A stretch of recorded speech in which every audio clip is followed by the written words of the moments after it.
Thanks, Jackie. Now, America's Black Lives Matter campaign started with a three-word phrase in an activist's Facebook post. Today, those words, which became a movement, inspired a protest on this side of the Atlantic. Campaigners chose the 5th anniversary of the fatal shooting by police of Mark Duggan to stage a series of demonstrations around Britain. One of those protests angered holiday-bound families by blocking access to London's Heathrow Airport. Our reporter Simeon Brown is at another protest in East London tonight. Simeon. Today, the Black Lives Matter movement made its biggest mark in the UK. Now, as you know, the Black Lives Matter movement began in America in response to the number of African Americans killed by law enforcement. It began as a hashtag online. It's now in the UK offline, but its presence here raises several questions. Firstly, is there a need for the same thing here in the UK? Secondly, what does it tell us about growing divisions in this country? And lastly, are their tactics effective? Today, up and down this country, we saw mass acts of civil disobedience that began in Birmingham, in Nottingham, protesters lay across the tracks of trams, and here in London, perhaps, before this protest took part, there was a huge act of disruption, probably the biggest yet. Holidaymakers on their way to Heathrow? No, as these drivers would soon find out, this group had no plans to go anywhere. This is the Black Lives Matter movement that swept across America in response to police violence. It's now in the UK. The banner said, "This is a crisis," a slogan that may have meant something different to those caught in traffic, like this man who decided he was taking the banner home. Before the police arrived, he wrestled it away before he returned to his truck, with some applause. So is this the movement Black Britain needs? Why are you here? You got no comment. I mean, you've called everybody down here. You've blocked traffic, and now you're saying no comment. You can talk to other people. Why can't I talk to you? So I did. So people have shut down this road in response to the epidemic levels of black deaths in this country. It's a tactic that we've seen in the United States, where Black Lives Matter have shut down motorways before. But there are many people who would say the issues that are happening in the US are not the same as what's happening here. I mean, the deaths in custody are nowhere near what they are in the States. I think it's necessary because, as I've said, this has been a hard, long struggle. It's been an issue that's been ignored in the UK, and people often say it's just a question for the US. But of course, we have our own context here. So these protests have been called in England's 5 biggest cities, and they fall on the anniversary of Mark Duggan's death. Riots swept through England 5 years ago following the fatal shooting of Mark Duggan by police officers. Deaths by officers are still a major area of protest, but whereas over 150 African Americans have died in the US this year, what do the numbers look like here? According to the charity inquest, since the start of 2011, 13% of the 172 people who have died in police custody or following police contact are from a black or ethnic minority background. That's a bit less than Britain's BME population. But past research suggests that black detainees made up almost 1 in 4 of deaths involving restraint and are 4 times more likely to be in the criminal justice system. But is this kind of protest the most effective way to win support? I think that it's necessary, but I don't know why here or now. But they say they're trying to capture the attention of the public, and this is the way of doing that. Oh yeah, it's a really good way to do it. I agree with it. This, in my opinion, isn't the right place or the right time to protest, because there's people on the coaches that want to catch flights. You know, they're doing it. They're going about it the wrong way. What do you make of this protest? Oh, it's madness, mate. They need to go and get a job, don't they? But they would say they're trying to capture your attention. Well, they've caught it, haven't they? They've caught every single person here attention. Even if this protest has not won everyone's support, it's captured the headlines in the name of black Brits who have died in police custody. Many of the deaths in custody these campaigners are protesting about are historic cases. Some of them go back over 20 years. But the wave of protests in America has infused a new generation here. Today they promised to shut down Britain. They succeeded in shutting down this part of the M4. And they say this is only the beginning, and that Britain is heading down a new road of militant protest along the lines of race. Simeon Brown reporting. Well, in a moment, we'll be discussing Black Lives Matter UK with one of its activists and a woman who works in youth engagement. But first, there have been dramatic developments in Chicago over the shooting by police of 18-year-old Paul O'Neill a week ago. The death of the young African-American had resulted in protests in the city. And today, the police released their own video of the incident at the request of the young man's family. Harry Smith reports.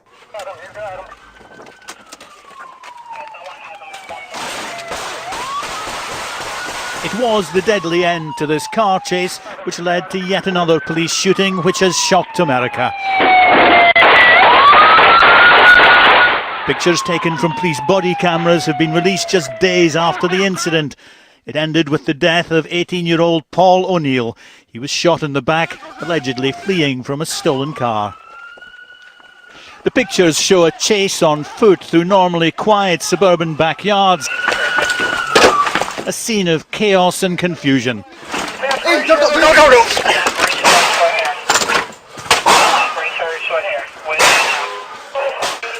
Your head laid back! Shoot at us.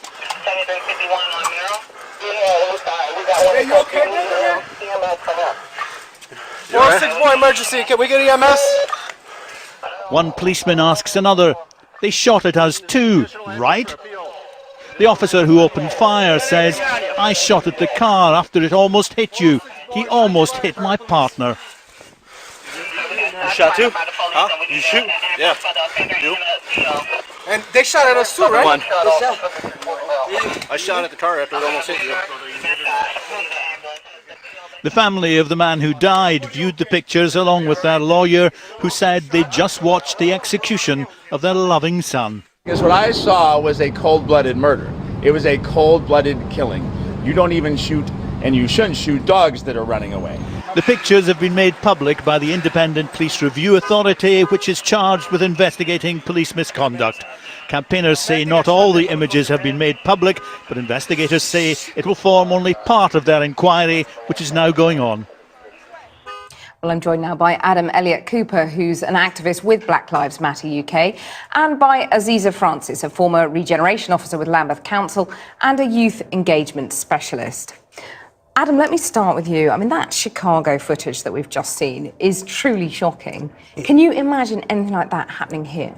I mean, it is very, very harrowing footage, and I really wish that there was this kind of footage when Mark Duggan was shot, when Jermaine Baker was shot, when Azelle Rodney was being shot, in the hope that we wouldn't have to go through the very long inquiry process that we have had to, and the families had to struggle as long as they have had to in order to try to get justice for those killings. Well, you mentioned those killings, but if you look at the figures in the States, 156 black men and women killed so far this year by the police. Shocking number. One here in the UK, one too many, sure, but isn't a different campaign needed here? Certainly, and a different campaign is taking place here. In the last 8 months, 3 black people have died at the hands of the states, perhaps more. Sarah Reid, Ez Mohammed, and Jermaine Baker, as I already mentioned. And so, yes, this is a different context, but it's not a coincidence that black people are dying on both sides of the Atlantic and disproportionately representing the criminal justice system at both sides of the Atlantic. Aziza Francis, is Black Lives UK getting it right? Is it doing a different enough campaign, in your view? In my view, I feel that Black Lives Matter UK have done amazingly well by bringing people together, bringing the community together, raising awareness globally. I think it's a great marketing tool to get your voice heard by the people all over the world as to the issues that are happening. However, I think there's a slight confusion as to what the agenda is and what are we asking for. On the 8th of July, there was a huge march from the South Bank with loads and loads of different young people coming out and saying, you know, Black Lives Matter.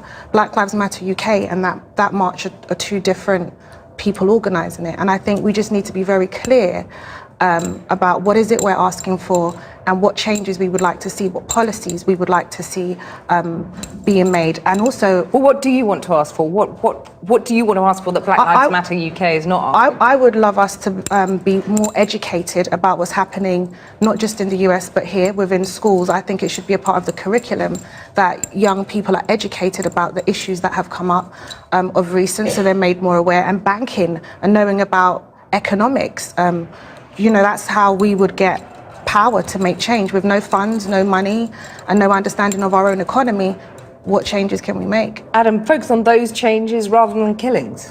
I think there are a number of different issues. The first, of course, are the killings at the hands of the police, and the other are issues relating to immigration, which is why we had the protest at Heathrow earlier this morning. So we have cases such as Lukman Okosi, who's facing deportation at the moment back to Nigeria, where he faces almost certain death due to health complications. And there's also a third issue as well, which is kind of wider issues of racial inequality. So many people involved in the Black Lives Matter network work in education, or are youth workers, or advocates, and those types of things as well. But Aziza says Black Lives Matter UK should described as a marketing tool. Is it any more than a fashionable hashtag? I would say that the three words Black Lives Matter are very powerful. Is a very powerful slogan that captured people's emotions. That's in a really. Black lives do matter. But when we're talking about Black Lives Matter UK, we need to be clear about what are we asking for.